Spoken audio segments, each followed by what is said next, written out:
Assalamualaikum warahmatullahi wabarakatuh. Bismillahirrahmanirrahim. Alhamdulillahirabbil alamin wassalatu wassalamu ala asyrafil anbiya wal mursalin sayyidina Muhammad wa ala alihi wa sahbihi ajma'in, amma ba'du. Pada episode kali ini kita sudah memasuki hadis yang ke-32.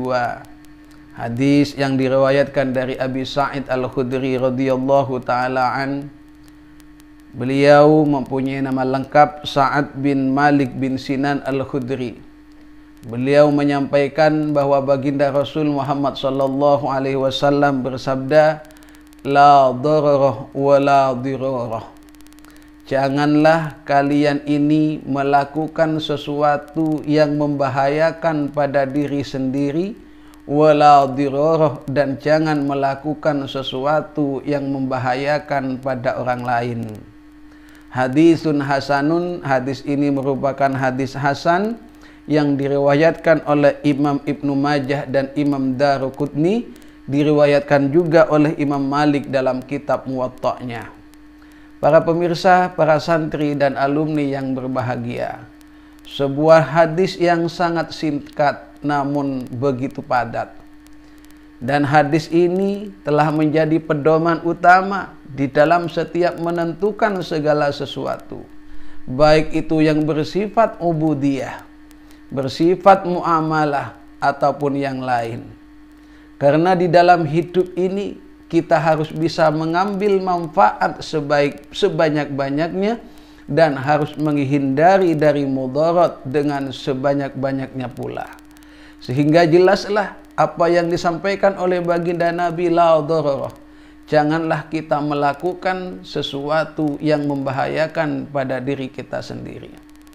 Wala dirar, dan jangan pula kita melakukan sesuatu yang membahayakan kepada orang lain. Mungkin di antara kita ada yang bertanya, apa iya dan apa mungkin seseorang melakukan sesuatu yang mudarat bagi dirinya sendiri? Sangat mungkin, dan itu sangat banyak sekali. Salah satu contoh mudah adalah ketika seseorang menyukai sesuatu, maka terkadang ia telah meninggalkan, tidak menghiraukan apa resiko, pengaruh, dan bahaya dari sesuatu tersebut. Yang penting ia suka, ia tetap melanjutkan, padahal ia akan bermudarat kepada dirinya. Apa itu contohnya? Ketika seorang mempunyai penyakit, sudah tahu ia mempunyai pantangan makanan A, makanan B, tetapi karena ia begitu sangat menyukai makanan A, makanan B, walaupun dia tahu setelah makan nanti dia akan merasakan akibat dan efek dari makanan A, makanan B ini, dia tetap akan memakannya. Itulah salah satu contoh yang diperingatkan oleh baginda Nabi. Janganlah memudaratkan pada diri sendiri. Janganlah melakukan sesuatu yang mencelakai diri sendiri. Wala dirarah, begitu juga kepada orang lain. Para pemirsa, para santri dan alumni yang berbahagia, dalam sebagian penafsiran para ulama, ad-darar itu dikatakan antadurra man la yadurruka, yaitu janganlah kemudian kalian membuat sesuatu yang membahaya atau mencelakai kepada orang yang sama sekali tidak mencelakai dirimu. Atau yang kedua, wad-dirar antadurra man adarra bika, jangan pula kalian mencelakai, melakukan sesuatu yang bermudarat kepada orang yang memang akan memudaratkan kepada kita. Dalam kata kunci, bahwa janganlah kita melakukan sesuatu kepada orang lain, baik orang lain tersebut akan membawa mudarat kepada kita atau bahkan tidak akan membawa mudarat sama sekali kepada kita. Tetapi pada kunci dan intinya, janganlah melakukan sesuatu yang berbahaya, baik itu kepada diri sendiri ataupun kepada orang lain. Seperti pada saat ini, ketika kita memasuki bulan Ramadan, maka biasanya sedang musim dengan adanya petasan atau kembang api. Itu insya Allah juga termasuk pada kategori la dararah wa la dirarah yang semestinya tidak dilakukan dan harusnya ditinggalkan. Kemudian masuk kepada hadis yang ke-33, di mana hadis ke-33 ini diriwayatkan dari Abdullah bin Abbas radhiyallahu taala anhuma. anna Rasulullah sallallahu alaihi wasallam, baginda Rasul telah bersabda, lau yu'tan nasu bida'wahum ladda'a rijalun amwala qaumin wa dima'ahum, lakinil bayyinatu 'alal mudda'i wal yaminu 'ala man ankara. Hadis ini merupakan hadis hasan yang diriwayatkan oleh Imam Baihaqi dan ada juga di Sahih Bukhari dan Sahih Muslim. Hadis ini telah memberikan pegangan kepada kita bahwa ketika ada seseorang yang tidak sama antara yang satu dengan yang lain, ketika ada seseorang yang mengalami permasalahan, misalnya sengketa dan semacamnya, maka Nabi Muhammad SAW telah memberikan patokan atau pegangan agar ini menjadi rujukan di dalam memutuskan sebuah hukum.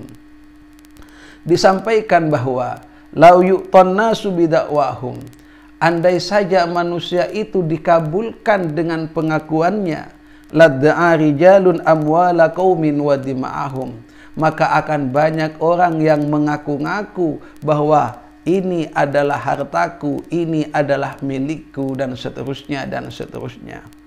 Oleh karenanya kata Nabi, jika ada perbedaan, ada sengketa antara pengaku, pendakwah dan yang terduga atau yang tertuduh, baginda Nabi Muhammad SAW menyampaikan, lakinil bayyinatu 'alal mudda'i wal yaminu 'ala man ankara.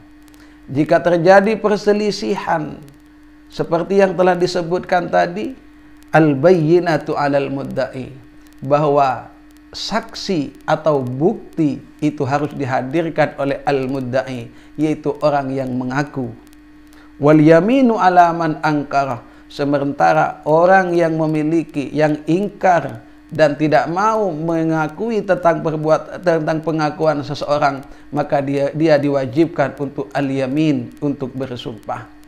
Para pemirsa, para santri dan alumni yang berbahagia, hadis ini juga telah menjadi rujukan utama di dalam memutuskan suatu masalah yang terjadi perbedaan atau terjadi persengketaan antara suatu pengakuan dan kenyataan, sehingga sekali lagi orang yang menuduh maka dialah yang harus mendatangkan saksi. Orang yang mengaku bahwa ini milik aku atau ini milik saya, maka dia harus punya bukti.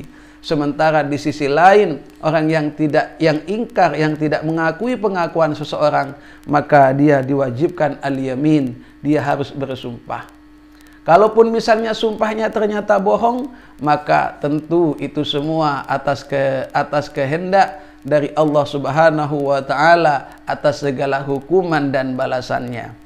Para pemirsa, para santri dan alumni yang berbahagia, selanjutnya oleh karena kita dikejar waktu, maka kita masuk kepada hadis yang ke-34. Mengingat hari yang ada di depan kita sudah tinggal sekian hari untuk menghatamkan hadis arba'in ini di bulan Ramadan. Hadis yang ke-34 diriwayatkan oleh Abi Sa'id Al-Khudri radhiyallahu an, bahwa baginda Nabi Muhammad sallallahu alaihi wasallam itu bersabda, man ra'a minkum munkaran falyughayyir biyadihi wa illam yastati fa bilisanihi wa illam yastati fa biqalbihi wa dzalika adhaful iman, rawahu Muslim. Hadis yang sangat kita hafal juga dan sering kita dengar dan lewat di telinga kita, bahwa baginda Nabi Muhammad sallallahu alaihi wasallam bersabda, man ra'a minkum munkaran falyughayyir biyadihi, barang siapa yang melihat kemungkaran, barang siapa di antara kalian melihat kemungkaran, falyughayyir biyadi, maka rubahlah dengan kemampuanmu, rubahlah dengan kekuasaannya, rubahlah dengan kemampuannya.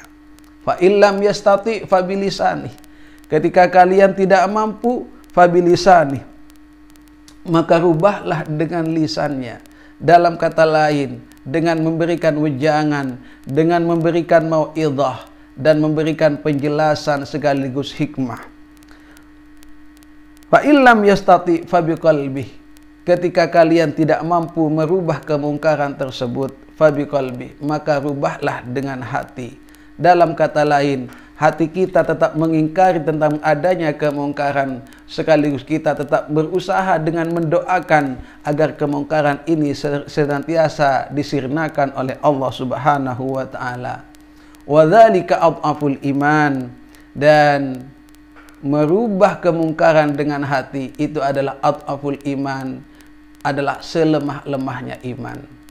Para pemirsa, para santri dan alumni yang berbahagia, ada sebagian orang yang bertanya, apa yang dimaksud dengan adhaful iman? Maka sesuai dengan hasil yang telah kami pelajari, baik dari guru maupun dari bacaan kitab, yang dimaksud dengan adhaful iman itu adalah buah iman yang terendah.